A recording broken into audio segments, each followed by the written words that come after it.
Muy buenos días, estimados oyentes.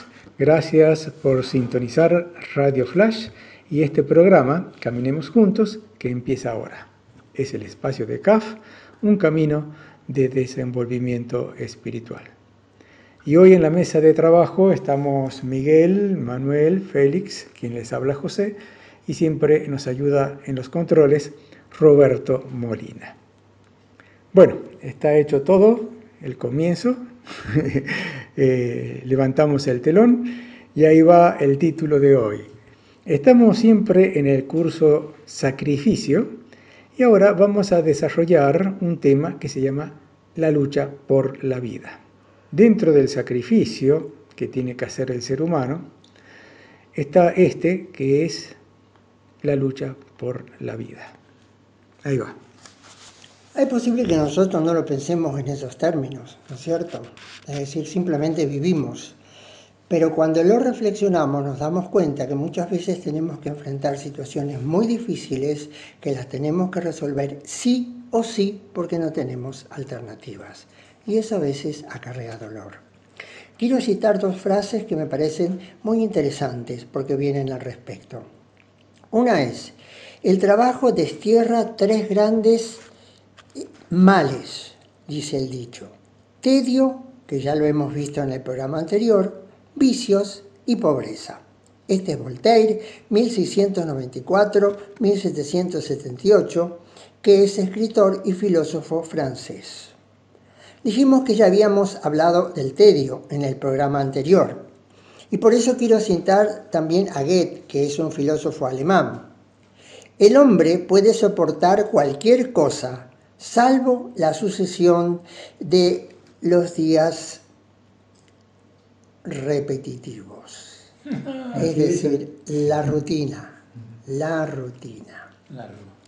Hay momentos en los que de una forma u otra, aun con sentimientos nobles, suframos el dolor que trae aparejado el instinto de conservación. Es decir, nosotros tenemos que vivir, tiene que vivir nuestra familia, y muchas veces esa exacerba nuestro espíritu por trabajar y producir lo necesario para el propio sustento y el de la familia.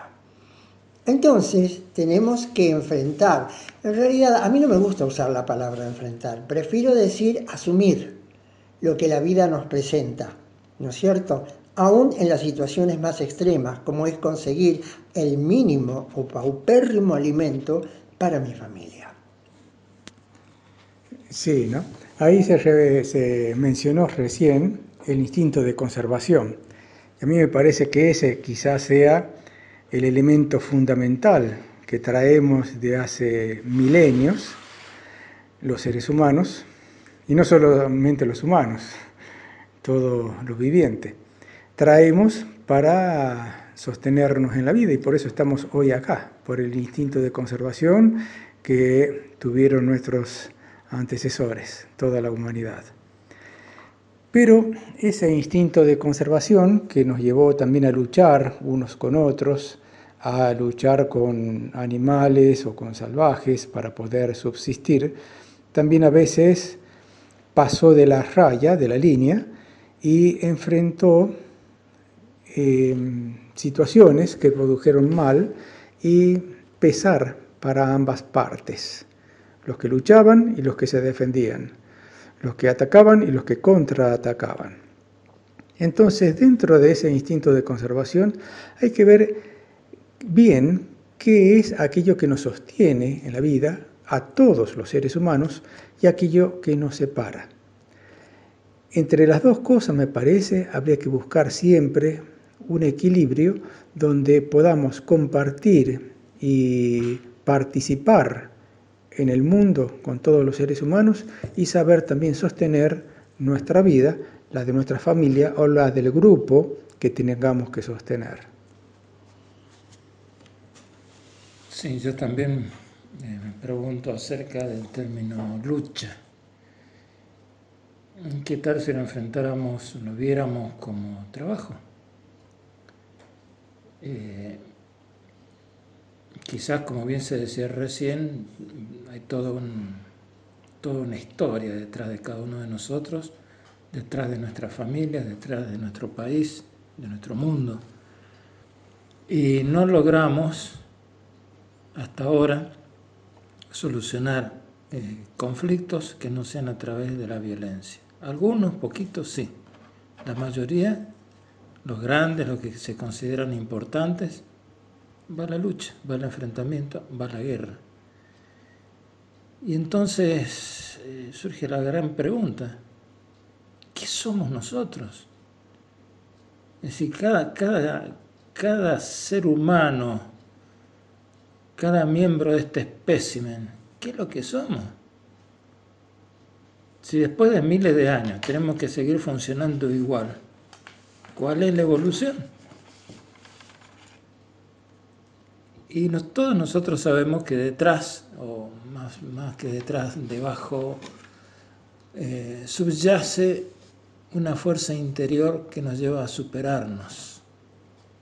Queremos un mundo mejor, queremos ser mejores nosotros. Cuando involuntariamente aún hacemos daño a algo o a alguien, después nos sentimos re mal, porque nos hemos hecho daño a nosotros mismos. Decíamos recién que el sacrificio nos permite conocer nuestro valor. Podemos agregar, no solo conocer nuestro valor, sino la responsabilidad que tenemos de enfrentar las exigencias de la vida. Esa lucha cotidiana de la que hablamos. Descubrimos nuestro valor cuando aceptamos retroalimentación, ¿no es así? Y buceamos en nuestro interior para conocernos. Descubrimos la responsabilidad que tenemos cuando actuamos con serenidad y fortaleza. Así también aprendemos a distinguir entre el dolor inherente a la vida y el dolor producido por la ignorancia y el egoísmo. Bueno, sí, allí está, ahí se planteó el tema. Yo propondría o presentaría una pregunta. Cuando se presenta la competitividad, la competencia, ya sea entre alumnos, entre deportistas, entre partidos de fútbol y entre otros niveles, cualquiera que uno quiera elegir, ¿no es eso a veces un estímulo para superarse? Si hay una marca de un corredor o de un deportista que logró, hay otros que quieren superarlo. Bueno, allí quizás ese instinto de superación, de querer ganarle al otro, de querer ser mejor y algo, me parece que por ahí estaría bien. No sé si sin ese sentido competitivo podríamos lograr muchas cosas que nos mueve aún ese sentido, ese elemento. Entonces presento como pregunta, si la competitividad, la competencia, no es algo útil aún, o cómo tomarlo para que haya una superación humana. A mí me parece que es válida la competencia con uno mismo. ¿Qué tal si, digamos, un atleta supera una marca y después la competencia es con él mismo?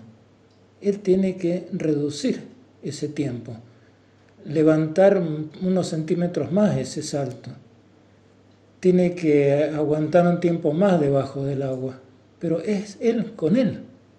Yo creo que si cada uno hiciera eso, sería muy distinta el tema de la competencia, aún deportiva.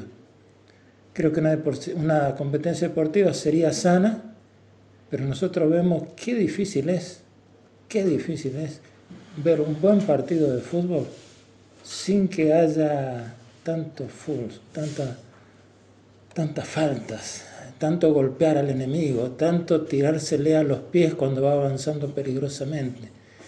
En lugar de hacer una estrategia para frenarlo, la estrategia es tumbarlo, es tirarlo al suelo, es reventarlo.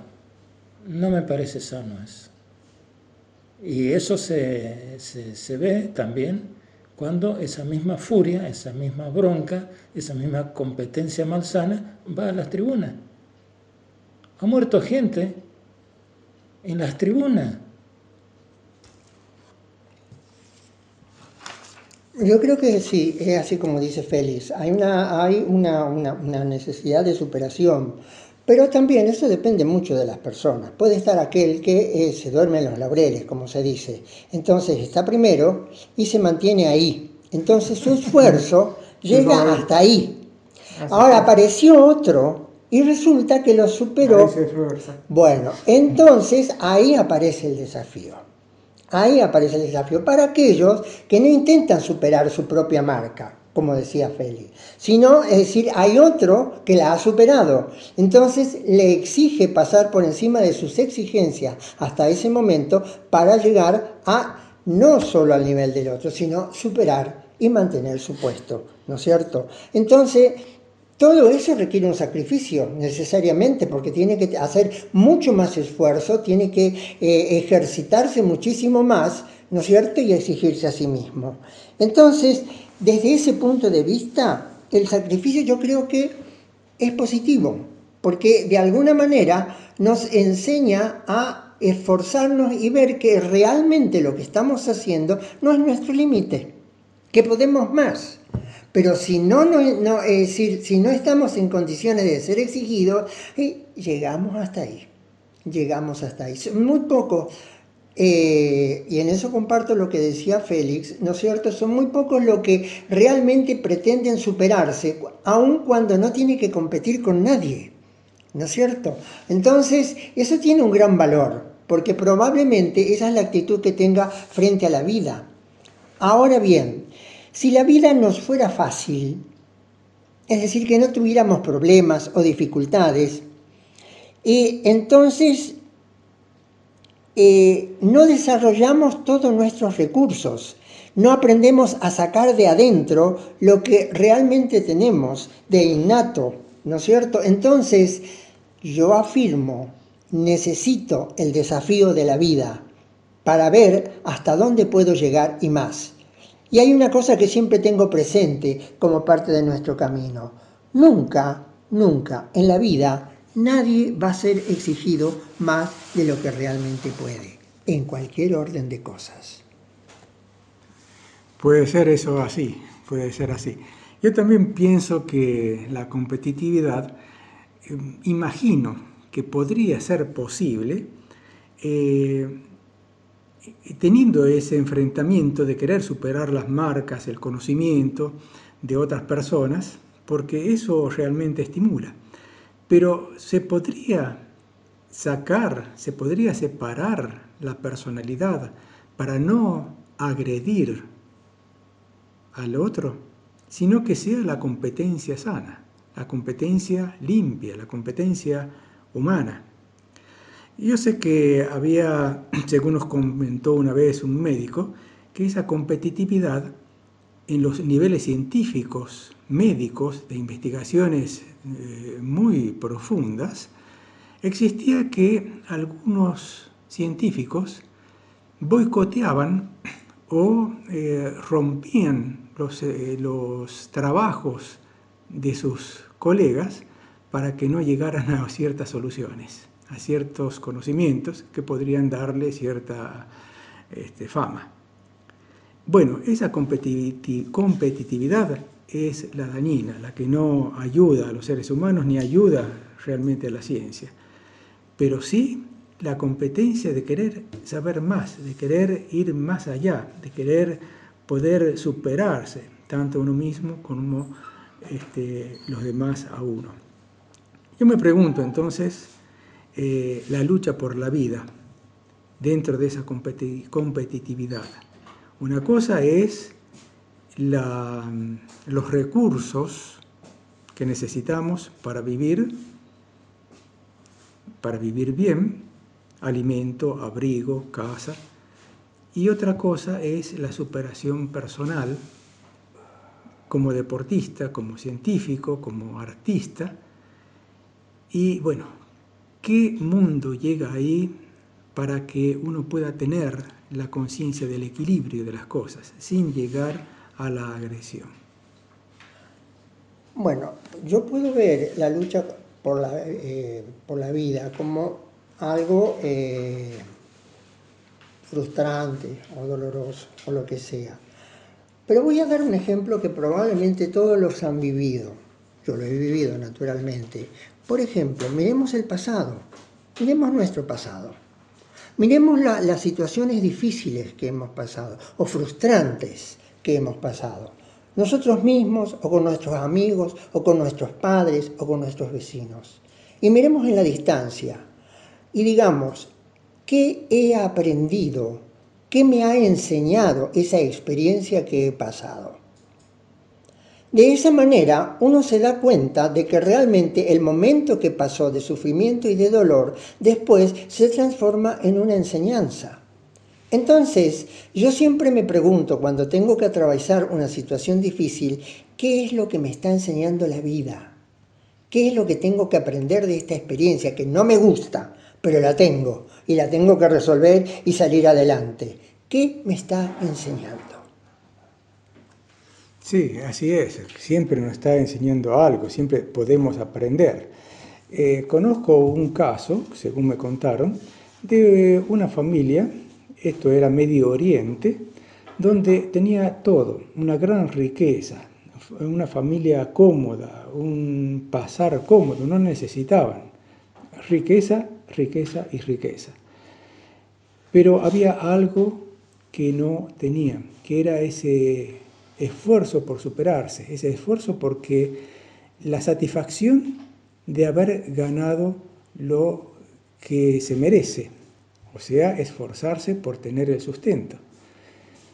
Parece que cuando eso no existe, la vida empieza a tener otro aspecto, capaz el tedio, capaz el sinsentido, porque está todo dado. Entonces, no hay una conquista, un esfuerzo por la vida, una lucha por la vida. Eso es como una condición, me parece que es sana para la conciencia, para nuestro corazón, como espíritu humano. Es sano la lucha por la vida. Entonces, todos los obstáculos que nos pueden presentar, todos los objetos que se nos pueden meter en el medio de nuestro camino, son como desafíos, son como aprendizajes. Es algo que siempre, si lo tomamos en el buen sentido, va a hacer crecer nuestro espíritu humano. Bueno, yo creo que queda así. Coincido con lo que se viene diciendo y justamente me estaba acordando de lo que dijo en una entrevista uno de los jugadores de Argentina cuando termina Argentina salimos campeones. Y él dice, cuando perdimos con Arabia Saudita nos dimos cuenta que nos teníamos que poner las pilas. Está bien, o sea que ellos sabían que tenían condiciones. Ellos, cuando uno ve alguno de las jugadas o de los partidos, la cantidad de pases que hacían los argentinos, la manera de avanzar, era espectacular realmente. Entonces, en el fondo, estábamos todos contentos porque ganamos, pero también porque lo merecíamos. Así lo sentíamos nosotros. Entonces creo que vale la autosuperación, vale la superación como equipo y también valen las reglas de juego en que uno elige. Si un jugador de fútbol elige el fútbol, si van a un campeonato, ya se sabe que hay una cantidad de condiciones mínimas que hay que enfrentar. Le van a hacer una zancadilla, tal vez va a tener que irse en camilla, le pueden pasar muchas cosas, así todo se juega y cuando se gana uno dice, lo merecíamos. Sí, ahí me acordé también a otro comentario de un jugador, también dijo algo así, no me acuerdo las palabras exactas ni quién era, como que fue difícil todos los partidos, fue difícil llegar a ser campeones, pero al ser difícil es como que tiene un gran valor en la conquista que se tuvo. Ahora quiero plantear quizá una incógnita. ¿Qué pasa con las nuevas generaciones? ¿Qué pasa con una forma de interpretar la vida que es distinta a la forma de ver de los adultos, de los que ya hemos pasado muchas generaciones, muchas décadas, ¿no es cierto? Por ejemplo, vivir el presente, que es una cosa de la actualidad, vivir intensamente todas las experiencias, vivir todos los deportes de riesgo. Es decir, ¿cómo sentirían que tienen que enfrentar la vida? ¿Podríamos decir así, enfrentar la vida? Nosotros, poco a poco, a través de la inteligencia artificial y de la robótica, va ganando terreno. Es decir, va suplantando la mentalidad del hombre, e incluso la inteligencia artificial hoy día puede aprender de sus experiencias. Entonces es casi humana. ¿Dónde queda la lucha por la vida? ¿Dónde queda nuestro futuro? No digo nuestro, porque vamos a morir mucho antes de que veamos, es decir, lo que pueda suceder. Pero ¿qué puede suceder? ¿Qué va a suceder con las nuevas generaciones? Y lo dejo ahí, porque tengo puntos suspensivos. Y tenemos muchos puntos suspensivos, claro. Y bueno, yo diría que los elementos que hemos tomado ahora son puntos de reflexión. No hay respuestas, no son todas respuestas absolutas ni cerradas. Son puntos de reflexión, puntos que damos para pensar y que nos hacen a nosotros también pensar. Bueno, ahora vamos a ir un momentito a la música, disfrutamos eso y seguimos caminando juntos.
Hemos escuchado la obra que se llama Cantique de Jean Racine. Es una obra para coro mixto y originalmente fue escrita con acompañamiento de piano u órgano por el compositor Gabriel Fauré. Esta obra fue escrita cuando el compositor contaba solamente con 19 años. Esta pieza ganó el primer premio cuando se graduó en la École Niedermeyer y se estrenó al año siguiente en 1866. El compositor Gabriel Fauré es considerado uno de los compositores franceses más destacados de su generación y su estilo musical influyó mucho en compositores del siglo XX. Entre sus obras más conocidas se destacan La Pavana, el Requiem y los Nocturnos para piano. Escuchamos una composición titulada Cantique de Jean Racine del compositor francés Gabriel Fauré. Estás escuchando En la Mejor Onda, nuestro programa Caminemos Juntos, en Flash FM 107.7 de Santa Rosa de Calamuchita, Córdoba, Argentina. Caminemos Juntos es una invitación de CAF, un camino de desenvolvimiento espiritual. Podés sintonizarnos directamente todos los domingos de 9 a 10:30 de la mañana o a través de internet poniendo en la barra de direcciones Flash Caminemos Juntos, haciendo un clic donde dice en vivo. O bien en YouTube, donde están puestos todos los programas, poniendo CAF Caminemos Juntos y haciendo un clic en la solapa de videos. El sitio de CAF en la web es www.caf.org. CAF se escribe todo con minúscula, C-A-F-H. Para sugerencias y comentarios que puedas hacernos sobre el programa, los temas o temas nuevos que quieras sugerir, nuestro correo electrónico es infocaf@gmail.com o bien por WhatsApp a los teléfonos 3546 538109 o 538112. Muchísimas gracias. Continuamos en el programa Caminemos Juntos y ahora estamos con el tema de las entrevistas. Tenemos la visita de una profesora de biología que ha hecho una maestría en gestión ambiental. Ella es de Posadas, Misiones, y nos está visitando aquí en Santa Rosa de Calamuchita. Es Norma Schnim. No sé si lo pronuncio bien porque el apellido es más difícil. Norma Schnim. Buenos días, Norma, ¿cómo está usted? Buenos días, muchas gracias por este espacio. Y bueno, acá estamos tratando de contribuir con lo que uno sabe acerca del cuidado del ambiente. Antes de entrar en ese tema de que nos cuente un poquito del cuidado del ambiente, la gestión ambiental, ¿por qué se inclinó a estudiar o a investigar en este tema? ¿Qué la movilizó a ir hacia esto? Y me movilizó que soy parte de un ambiente y que cada vez uno observa cómo el hombre no tiene conciencia del cuidado de los recursos. Y nosotros somos todos habitantes de un único planeta y nuestro planeta cada vez está más sufriendo las consecuencias de nuestras actividades. Entonces yo pensaba, ¿cómo puedo hacer para contribuir desde el lugar en que me encuentro a una mejora en el ambiente? Y bueno, entonces me especialicé en lo que es la gestión ambiental y tenemos una carrera en el colegio donde trabajo que es técnico superior en gestión ambiental. Claro. Bueno, hay muchas cosas para ahí empezar a investigar y nos gustaría saber qué significa la gestión ambiental en primer lugar y después cómo vamos a hacer la práctica de eso. ¿Qué es una gestión ambiental? Bueno, la gestión ambiental es un conjunto de procedimientos que tienen como objetivo organizar las actividades humanas que tienen algún impacto en el ambiente para lograr un equilibrio. Entonces, vemos que la población está aumentando continuamente, que el desarrollo económico tenemos que seguir desarrollándonos, pero tenemos que cuidar nuestros recursos y evitar o prevenir los desastres ambientales, mitigar, que es como remediar lo que ya está contaminado, por ejemplo. Los desastres ambientales pueden ser las basuras, el tratamiento de las basuras, el tirado de petróleo en el mar, o plásticos, o solventes, todo ese tipo de cosas, ¿no? Claro, los Sí, desastres. el precalentamiento también, el calentamiento global. ¿no? Uno de los desastres ambientales nosotros estamos viviendo es el cambio climático, que está provocando un montón de consecuencias que la estamos padeciendo, por ejemplo, los calores extremos, las lluvias, que ahora llueve, al menos en mi zona, son lluvias muy fuertes en muy poco tiempo, claro, que provocan inundaciones, la pérdida de la biodiversidad, porque el calentamiento global provoca que muchos organismos no se puedan adaptar a estos climas extremos.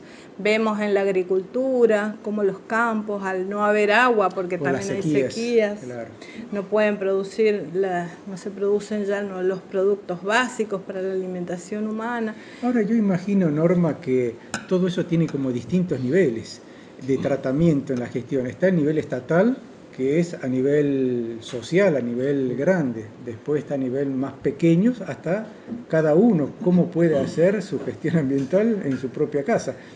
Claro, la gestión, cada uno de nosotros puede contribuir desde el lugar donde está a mejorar el cuidado del ambiente. Por ejemplo, reciclando los residuos. Separando, primero comienza, la primera acción es en nuestra familia, en nuestro hogar, separar los residuos. Entonces, al separar lo orgánico de lo inorgánico. Lo orgánico de lo inorgánico. Y lo inorgánico puede volver a transformarse en un recurso, en vez de ser un residuo que va y se deposita en los... No sé cómo es la gestión acá de ustedes, donde depositan a cielo abierto. Ahí hay un sector de reciclado. Hay basurales a cielo abierto y hay otro basural que ya recicla la basura. Claro, los basurales de cielo abierto son los que donde todos los, diríamos, la municipalidad o los recolectores depositan ahí los residuos sin separar.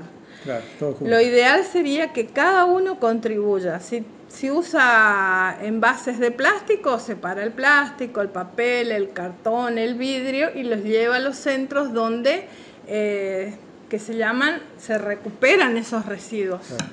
Y eso es lo que vuelve a ser materia prima para un futuro producto. Un futuro producto.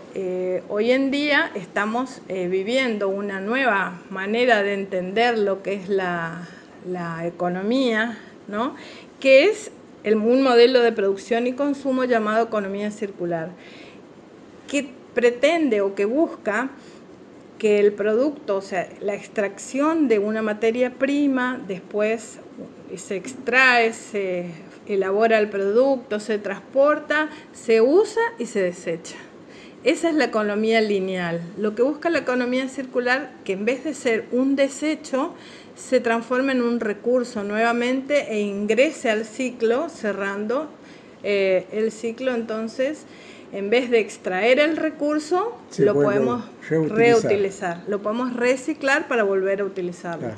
¿Y la parte orgánica cómo se trata normalmente? Y la parte orgánica se busca, se hace compost. Compost. Nosotros en Misiones, por ejemplo, separamos los residuos y con la materia orgánica se hace compost y vuelve otra vez. O sea, la población lleva sus su materia orgánica que recicló en su casa, que separó en su casa, y ellos le dan material orgánico que se usa para las huertas, para las las plantas, huertas, ¿cierto? para cada uno puede tener su propia huerta en su casa. Esa también es una manera de contribuir. Por ejemplo, el gobierno te puede dar plantines, y esos plantines uno va a planta de lo que se consume en la casa. Sí. Lechuga, Tomate, perejil, sí. tomate. O sea que cada uno de nosotros podemos contribuir desde donde estemos. Si vivimos en un departamento, podemos tener nuestra plantera con nuestros Una macetita. con Sí. nuestras verduras, o sea, lo que consumimos Claro. en una Una familia. familia. Y es una economía también para Sí. para la familia. También. Yo estaba pensando una cosa, que debe haber, como nosotros, mucha gente en zonas rurales donde quizás no tiene acceso a la clasificación de la basura. Es decir, no hay los grandes tachos donde pone el plástico, lo inorgánico, y otro lugar donde va lo orgánico. ¿Cómo hace o cómo puede contribuir esas personas que están lejos de los centros de reciclado? Y pienso que pueden contribuir, por ejemplo, si utilizan pesticidas para plantar, o sea, agroquímicos, no volviendo a utilizar todos esos recipientes, por ejemplo, para cargar agua, no lavando en los arroyos o en los cursos de agua donde antes se lavaban esos envases, Bidones. esos bidones. Entonces, esa es una manera de gestionar. Y otra, bueno, separar los residuos y llevarlos, que si tengo mucho plástico, llevo a los centros de recuperación. ¿Para qué? Para que puedan volver a ser utilizados como materia prima. Generalmente la gente que vive en los ambientes así rurales puede reciclar, porque la materia orgánica la puede reciclar en las huertas, donde tienen. Pero el plástico es un problema que cada vez, fíjense que hay legislaciones donde ya no te venden, no te envuelven las bolsitas, las bolsas, bolsitas, claro. Sí. Uno va a un supermercado, a un negocio, y ya hay legislaciones donde no te pueden entregar una bolsa de plástico. Y esa es una manera de contribuir desde las políticas de Estado. En ese caso viene una pregunta a mi cabeza, y es que en su visión así general del planeta, ¿estamos progresando en el reciclado de basura, en la clasificación? ¿Estamos estables o se está complicando el asunto?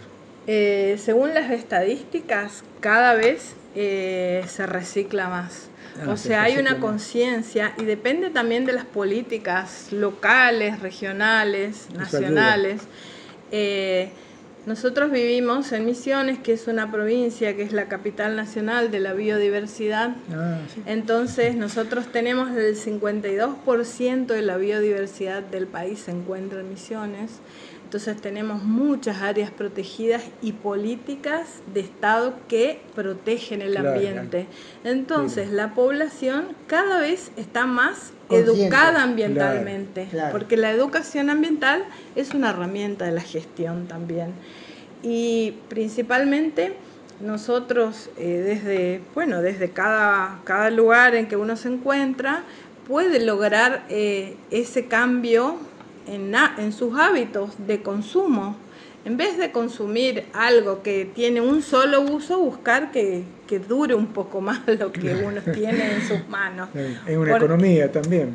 Una botella de plástico, por ejemplo, ¿cuánto está en nuestras manos? 10 minutos. En el planeta, 150 años para degradarse. Entonces, si uno tiene conciencia del tiempo que tardan esos residuos en el planeta, comienza a ver si empieza a decidir, puede decidir si los consume o no. Entonces, cada vez hay más conciencia y más organizaciones que cuidan el ambiente, que protegen y que buscan que sea sustentable. Porque un ambiente sustentable es aquel en que permite que nosotros podamos satisfacer nuestras necesidades, pero también los que vendrán. Eso es la Claro, sustentabilidad. obviamente. Claro, hay una paradoja, ¿no? Porque resulta que muchos productos se venden por el packaging. Es decir, se venden más por la presentación que tiene que por el producto en sí. Y a veces el packaging o el contenedor del producto, como por ejemplo una El pasta envase. dental, es muy probable que el costo del recipiente sea mucho mayor que el contenido, ¿no es cierto? Entonces hay muchas cosas que hay que replantearla en la cadena muy a fondo o muy largo para que eso se pueda ir modificando. Pero yo sé, por ejemplo, que hay corrientes en Europa donde la gente, es decir, va al supermercado y lo primero que hace es sacar todo el empaque, lo deja bien pelado al producto, se lo lleva pone a en su una casa. bolsa. Entonces llega a saturar tanto el supermercado que el supermercado se ve en la obligación de presionar para que disminuya la cantidad de empaques que tengan los productos. Y ahora estamos volviendo, en nuestra época, nosotros que ya tenemos unos años, consumíamos productos que venían envasados a granel. Claro. Ahora se está volviendo otra vez, sí, igual que el papel, no existía el plástico, existía la bolsa de papel. Bueno, fíjense cómo en algunos lugares se venden a granel, principalmente en las casas. Farmacia. En las farmacias te dan el papel de La bolsita. la bolsita. La bolsita Pero a plástica. granel, principalmente los que venden productos naturistas. Sí. Ah, sí. Porque esa gente no va a consumir ya Los productos de envasados. limpieza también, que te venden También, suelto. ve, los Uno otros. lleva el bidoncito, Sí. entonces un bidoncito puede servir para infinidad de veces de utilidad, Sí. en vez de descartarlo cada vez que compra un bidón de un producto. O ir al supermercado con su bolsa, También, como hacían eso nuestras se hace. abuelas. Sí, así se Ahora hace. nosotros que vivimos apurados, entonces vamos, consumimos alimentos envasados, un instante en nuestras manos, un recipiente, lo consumimos y lo tiramos. Entonces también nosotros como sociedad tenemos que exigir, como dice usted, a las empresas para que no pongan tanto packaging. Claro. Y el producto a veces es pequeño al lado del envase. Claro. Sí, así pasa. Sí. Una preguntita también respecto a la docencia. ¿Cómo ve usted en sus alumnos, cómo toman sus alumnos este tema del cuidado ambiental? ¿Y de qué edad son esos chicos? Bueno, yo tengo alumnos, estudiantes de 5º año del secundario, donde dicto la materia de ecología y con ellos hacemos... O sea, 17 años. Sí, 18 17 años, 18, que no tienen ni idea de lo que está pasando. ¿Ah, no? Muchos son, no han tenido contacto con realmente la problemática ambiental que estamos provocando. Entonces, me gusta hacerle ejercicios como, por ejemplo, el árbol de los problemas, donde en el tronco está el problema y ellos tienen que descubrir cuáles son las causas, que son las raíces y las consecuencias. Entonces, ¿qué son las ramas, las hojas? Entonces, eso empieza a generar en ellos una conciencia de que todo lo que está pasando es producto generalmente de nuestras acciones, porque si uno va a un ambiente donde no ha circulado el humano, no existe nada extraño a ese ambiente, ¿no? Bueno, la población, que sabemos en nuestra necesidad de consumo inmediato, etcétera, hace que tengamos estos hábitos y conductas que son perjudiciales. Entonces, vamos tomando conciencia, trabajando en, por ejemplo, los arroyos urbanos. Yo los llevo a que vean, que observen cómo los vecinos y la gente introduce residuos ahí, que después cuando llueve se inunda, se tapan y provocan inundaciones que no tendrían que ser si nosotros cuidáramos. También hacemos el año pasado comenzamos a hacer una gestión integral de los residuos en la institución. Entonces tenemos recipientes donde ellos van separando los residuos en la misma escuela. Y cuando al final del día vamos poniendo en los contenedores, que las municipalidades hemos solicitado distintos contenedores, donde vamos poniendo los plásticos, papeles, cartones, que generalmente es lo que hay ahí en la escuela, y cuando están, diríamos, llenos, vienen y los retiran. Claro. Y ellos también traen de su casa y comienzan de a poco a integrarse a lo que es esta política o a este tipo de nuevo paradigma que es la economía circular. Me interesa ahí reflexionar también porque me parece que hay una parte que es la conciencia, como dijo Norma, la conciencia de toda la problemática. Y después hay como una parte que es la responsabilidad de tomar las cosas en serio y saber cómo actuar para no provocar más problemas. Más daño. Y sí, creo que uno cuando comienza a tomar conciencia ya ve diferente. Por ejemplo, los chicos cuando salimos, ellos ya no ven residuos, sino que empiezan a ver recursos. Entonces saben que sí, por ejemplo, hemos hecho con otro grupo de alumnos un viaje a Iguazú, que es una localidad cercana a donde vivimos, vendiendo todo lo que juntábamos en la escuela, que era papel, cartón, plástico. Entonces ellos iban, pesaban, le daban el dinero y juntamos con eso. Yo pienso, esos chicos ya se fueron del colegio, ¿no? Pero nunca se van a olvidar la experiencia de saber que ellos pudieron contribuir y de paso también tuvieron su viaje. Y que eso que es desecho tiene un valor. Todo tiene un valor. Tiene un valor. O sea, cuando uno le da valor al desecho, deja de ser un desecho, claro, es un recurso nuevo, pero hay que saber gestionarlo, saber dónde uno puede llevar para vender, etcétera. Claro. En los casos donde generalmente hay centros de acopio que compran, o sea, los recuperadores urbanos que nosotros antes le llamábamos cartoneros, ahora son recuperadores urbanos y son muy importantes en el cuidado del ambiente. Son muy organizados. Sí. Ahora ya tienen bolsones, por ejemplo, yo he visto los bolsones. En una época, en Buenos Aires, yo veía al cartonero después de las 10 de la noche con todos los cartones distribuidos, clasificando. Al día siguiente el lugar estaba impecable. Claro, entonces, ya en esa época, ahora veo que ya los ponen en bolsones directamente. Y después si tienen un carrito o algo con que lo llevan. Hay toda una cooperativa de recuperadores urbanos, porque es un medio de vida. Claro. Sí. Y si la gente tiene conciencia, contribuye a que mejoren sus economías también. Porque en vez de ir a revolverle la basura, encuentran separados. Eso es lo que podemos contribuir nosotros en cualquier lugar que estemos. Y otra cosa, la responsabilidad en el cuidado del ambiente es de todos. Si hay, no podemos mirar para otro lado cuando vemos que alguien tira algo al río, por ejemplo, que tira un plástico, tomó el helado, el recipiente de Tergopol, o sustancias lo tira, más tóxicas, o algún tóxico. Entonces, no podemos mirar para otro lado, tenemos que comprometernos en ese cuidado del ambiente y educar desde nuestros niños, o sea, en la escuela es un ámbito donde sí se trabaja la educación ambiental. Pero principalmente los adultos somos los que no hemos tenido por ahí esos recorridos de cuidado del ambiente. Y por eso no teníamos conciencia, porque no nos formaron en esa conciencia. Claro, no hacía falta. Sí. Ahora se nos viene el problema así mucho más cercano y por eso quizás estamos dándonos cuenta de la magnitud que tiene este problema. Bueno, yo creo que nos ha abierto un gran panorama, nos ha enseñado mucho acá Norma. Muy actual, muy actual.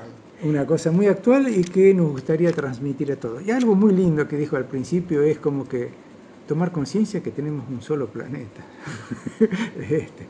Y hay que cuidarlo mucho. Y sí, entre todos podemos hacer que se multiplique esta conciencia acerca del cuidado de nuestro único planeta que está sufriendo por consecuencias que tienen que ver con nuestros hábitos, nuestras actitudes. Y bueno, muchas gracias por la invitación y espero que les sirva o que hayan Bien. entendido. Una última ¿Sí? pregunta, Norma. Sí. Algo que yo no dije al principio es que usted es miembro de CAF también. Sí. ¿Eso ayudó también a la conciencia ecológica, su actividad en CAF? Ser miembro de CAF a mí me permitió tener la sensibilidad hacia el cuidado de la vida, del ambiente y también de mi propia vida, porque si uno entiende que uno es parte de un todo, no solo alcanza con proteger mi vida, mi familia, sino poder ofrecer a la humanidad una mirada diferente acerca del cuidado, de la responsabilidad, del compromiso con lo que uno hace. Una persona que es responsable también es responsable socialmente. La responsabilidad no solamente tiene que ser de un individuo en un contexto, sino también que pueda expandirse esa responsabilidad. Claro. Y esa conciencia. Muy bien. Bueno, le agradecemos muchísimo. Es Norma Schning, profesora de biología, maestría en gestión ambiental y nos ha hablado de la economía circular. Tenemos mucho para seguir. Nos ha invitado para que participemos de esa tarea. Bueno, hacemos partícipe también a nuestros oyentes. Muchas gracias, Norma, y hasta la próxima. Gracias a ustedes por invitarme.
El tema escuchado lleva el título de Mi pueblo, mi casa, la soledad y corresponde al compositor y acordeonista Horacio Eugenio Spasiuk, conocido como Chango Spasiuk.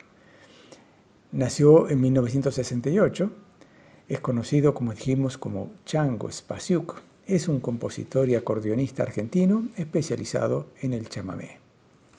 Esta canción, Mi pueblo, mi casa, la soledad, es una versión con orquesta que se realizó en 2021 en el Teatro Colón de Buenos Aires.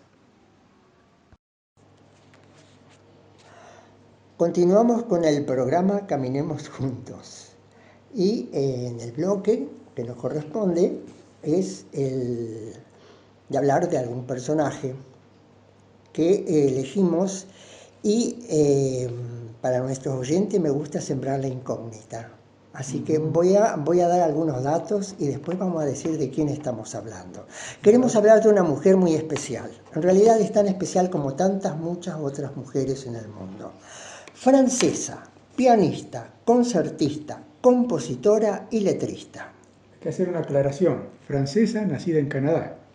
Francesa nacida en Canadá, sí, pero estaba en un lugar de posesión francesa, ¿no es cierto? Por eso habla francés en realidad.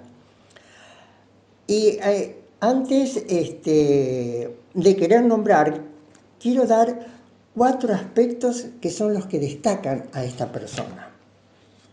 Primero, es francesa hasta que termina la secundaria y viene con sus padres a la Argentina. Se enamora de este país. En segundo lugar, excelsa concertista clásica, recorrió el país dando múltiples recitales. 3. Estando en Tucumán, 1942, conoce el folclore norteño, se enamora del folclore norteño y conoce en él al que será luego su compañero de toda la vida. Se enamora del folclore y de él. Y del folclorista, exactamente. Y cuarto, deja su carrera musical y de éxito y por propia voluntad consagra su vida para ayudar a su compañero en su trabajo y en su tarea conjunta. ¿De quién estamos hablando? Quizás el nombre no lo conozcamos. El apellido es Fitzpatrick, o Fitzpatrick debe ser. Es Nenette Pepin Fitzpatrick. Quizás por ese nombre no suene mucho, pero fue la esposa de Atahualpa Yupanqui, nada menos. Y lo acompañó, sí, toda la vida. Lo acompañó tanto que, bueno, dedicó su vida a realzar la imagen de su esposo, que lo consideraba una persona, un artista único en el mundo. Esta señora, Nenette Pepin, nació en la isla de, se pronuncia creo que así, Saint-Pierre-et-Miquelon, territorio francés de ultramar, ubicado en la costa atlántica de Canadá. En ese lugar parece que todas las familias se dedicaban a la pesca y a la cría del salmón. Así que tiene un origen muy especial también por los que se dedicaban a esas familias. Resulta que en su infancia, durante la Primera Guerra Mundial, se mudó a la Francia metropolitana con sus padres y su hermana mayor, Jean Henriette. Después esta hermana, Jean, viene a Buenos Aires a participar en un conjunto de danza y después se establece acá en Buenos Aires. Y tiempo después, unos años después, invita a su padre y a su hermana a que vengan a la Argentina, puesto que el padre había enviudado y aquí tenían nuevas posibilidades, nuevos horizontes. Estamos hablando de 1928. 1928. Sí. Bueno. Entonces ahí sigue las peripecias, como contó Manuel, y en 1942, ya siendo una jovencita ya de carrera, encuentra en Tucumán, conoce en Tucumán, después de un concierto, lo invitan a un lugar folclórico, de música folclórica, donde allí conoce a Atahualpa Yupanqui. Empieza un romance primero por carta, que dura 4 años, algo así creo que dice el artículo, hasta que después deciden vivir juntos. Y pasan casi 50 años de la vida en pareja. Sí, es es notable porque según nuestro, digamos, en el común de la gente, es un caso, yo diría, bastante excepcional. Sobre todo, digamos, tratándose así, hablando en forma muy general de los franceses en general, son muy patriotas. Francia es Francia, y de hecho uno ha conocido gente descendiente de franceses que andaban con la banderita francesa y estaban en la Argentina identificados con Francia. Se consideraban ellos mismos franceses porque eran hijos o nietos de franceses, y pareciera que es una cuestión bastante particular, bastante general dentro de esa nacionalidad. Son muy patriotas. Sin embargo, esta señora, a pesar de ser muy patriota, muy francesa, se enamora del folclore argentino, se enamora del folclore en general, y como tiene una gran cultura musical, también compone. Estamos hablando de una época en que la mujer tenía muy poco lugar en este espacio. Entonces ella se lo hace con un seudónimo. Escribe canciones para Atahualpa Yupanqui, algunas son muy famosas, muchas de ellas. Escribió como 65 canciones, pero con un seudónimo. ¿Cómo era el seudónimo? Pablo del Cerro. Pablo del Cerro, porque ella era Paul, entonces Pablo, y del Cerro porque era de Cerro Colorado, provincia de Córdoba. De que también se enamoró. Es decir, vivía de todos los aspectos de la Argentina enamorada.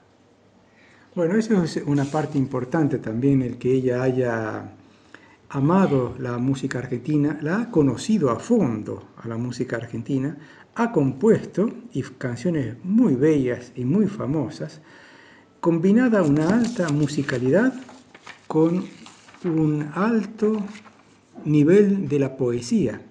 Se combinaba Atahualpa y ella en música y en letra, y a veces música también de Atahualpa o música de esta señora que se llamaba Pablo del Cerro. Claro, ellos habían llegado a esa conclusión de tener ese seudónimo porque en esa época, como se dijo, era bastante difícil, no era bien visto que una mujer francesa, extranjera, compusiera música argentina y encima sea la concubina de un señor famoso como era Atahualpa Yupanqui. No era la esposa, era la concubina. Entonces eso no podía ser, era bastante mal visto. Entonces salió el seudónimo Pablo del Cerro. Nacieron del piano de ella las melodías, por ejemplo, ya la van a conocer, Luna Tucumana, El Arriero Va, El Alazán, Indiecito Dormido, Chacarera de las Piedras, Viralita Tucumana, Samba del Otoño, Guitarra Dímelo Tú, y tantas otras que hoy son tan famosas en el mundo. Ella coescribía con él y además con otros, y a su vez escribía muchas canciones propias de ella sin colaboración. Es decir, era bastante amplio su repertorio, ¿no? Pero sobre todo en el orden de lo folclórico. Los invito primero a hacer una pausa, un pequeño espacio musical. Escuchamos algo justamente de Atahualpa Yupanqui y Pablo del Cerro y volvemos enseguida a seguir caminando juntos.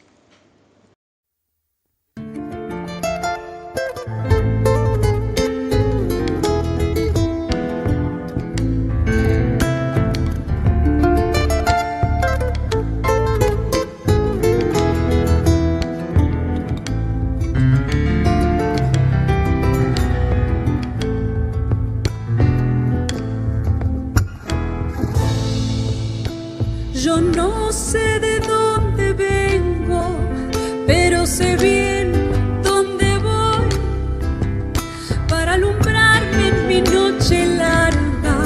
Le prendo fuego mi corazón para alumbrarme en mi noche larga. Le prendo fuego mi corazón. Un mito que lleva el viento siempre se vuelve canción. Yo voy salvando mis sueños altos en el rescoldo de mi fogón. Yo voy salvando mis sueños altos en el rescoldo de mi fogón. Leñitas de mi silencio, astillas del buen amor. Se va mi zampa por esos cerros que quiero yo. Se va mi zampa por esos cerros que quiero yo.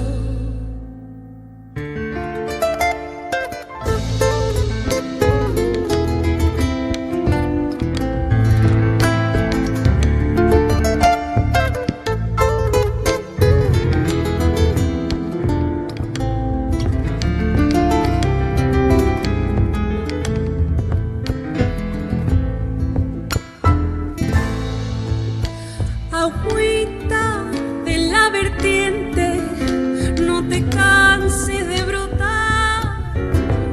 Crecen los ríos en las quebradas, pero tu canto sigue nomás. Crecen los ríos en las quebradas, pero tu canto sigue nomás. Heridas nos da la vida y hay que saber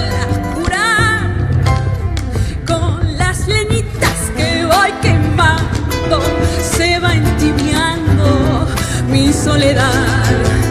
Con las leñitas que voy quemando se va entibiando mi soledad. Leñitas de mi silencio, astillas del buen amor. Se va mi zampa por esos cerros que quiero yo. Se va mi zampa por esos cerros que quiero yo.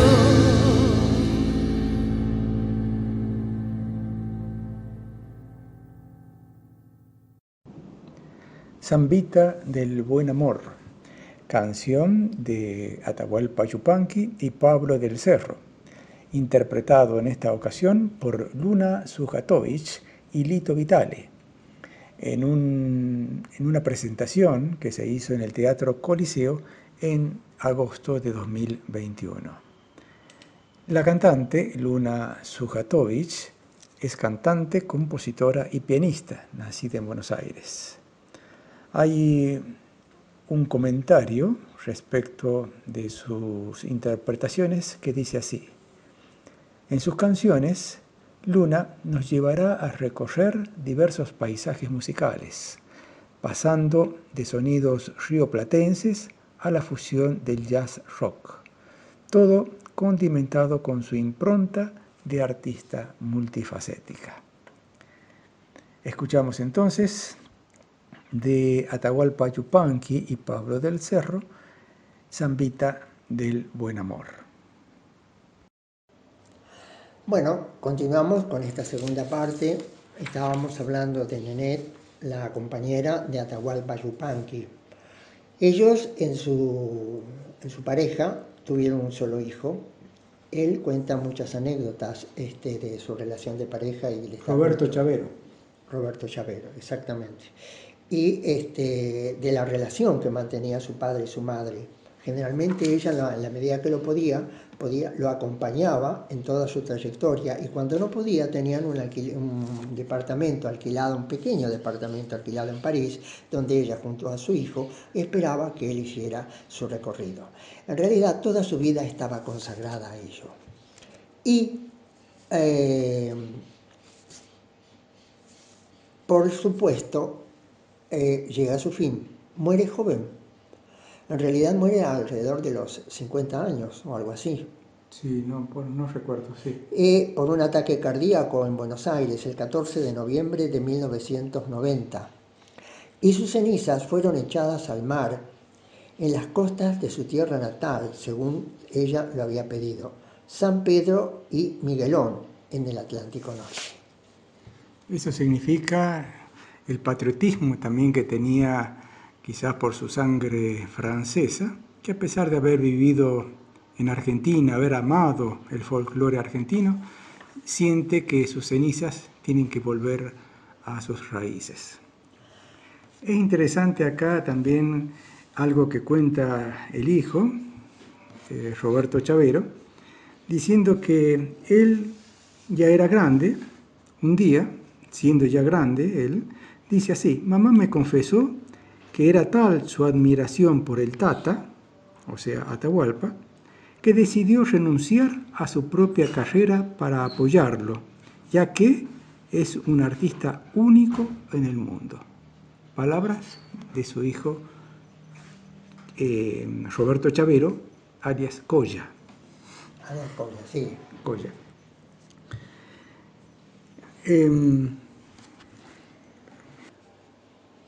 Como decíamos, aunque se había enamorado de la Argentina, nunca renunció a su nacionalidad francesa. Tal vez por eso había pedido que sus cenizas fueran arrojadas al mar en la isla en donde nació, en el Atlántico Norte. Otra expresión de su hijo Roberto Chavero dice así, hablando de las composiciones: mi tema preferido es Zambita del Buen Amor, con música de mamá, Nenet, y letra del Tata, Atahualpa. Dedicado a Agua Escondida, así se denomina nuestra casa en Cerro Colorado. Y la zambita esa dice en el estribillo: heridas nos da la vida y hay que saberlas curar. Con las leñitas que voy quemando se va entibiando mi soledad. Muy bonito. Poético. Sí, tienen todas esas letras, tienen un toque muy, yo diría, genialmente poético. Como muchos otros autores argentinos también, saben decir las cosas más comunes de una manera especial, que nos lleva, nos transporta a un mundo, a una atmósfera muy distinta. Y si bien es la realidad de todos los días, de gente que sufre, de gente que trabaja, al traducirla a la poesía, hace que eso perdure. Y a través del tiempo, como van transformándose todas las cosas, todo va cambiando, queda como un testimonio de cómo se vivió en otra época, cómo fueron las cosas, cómo sufrió la gente y cómo nosotros al día de hoy, sin saberlo o quizás sabiéndolo,